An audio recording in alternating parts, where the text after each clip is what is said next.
Autism disorders are becoming better understood and, according to the Centers for Disease Control, more common. That's why it's become more important for law enforcement to learn how to understand and respond to people with autism and other disorders. VOA's Kevin Enox reports. This is what happened last year when police in Graham, Texas encountered 19-year-old Michael Moore, who has a high-functioning form of autism. Put your hands behind your back. I'm sorry. He was playing in the backyard, and what started out as a simple neighbor calling in with a complaint saying that he was throwing rocks at their fence escalated into him being put in a chokehold, thrown to the ground, and tased twice. To avoid scenes like these, police in Chicago are getting virtual reality training on how to deal with autistic and schizophrenic people. The training module was created by the company Axon, famous for creating the taser.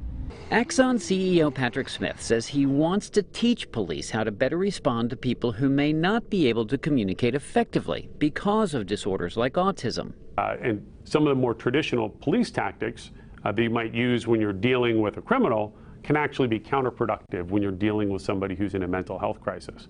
So by bringing these experts together and using this technology as a new medium, we can begin to train officers in these more delicate situations. David Kieran with the advocacy group Autism Speaks says it's a problem that is slowly being addressed. Yeah, I think there is a knowledge gap, and the good news is that more and more law enforcement agencies are recognizing that.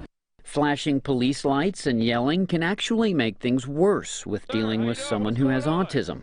Smith says police are learning how to recognize the problem and handle it more effectively. The main thing is, I think, for officers to be able to identify when they're dealing with somebody who's really struggling internally, and to sort of understand that in that case, disengagement and containment of the situation can be a better choice than trying to push your way through with more assertive tactics. The U.S. government estimates that about 1 in 40 people have an autistic disorder, so these interactions will happen.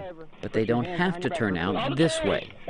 Had they taken, 5 minutes to come knock on my door to verify that, yes, he did live here and I was his mom, they could have avoided all that. Axon says they will make their training module available to police departments around the country.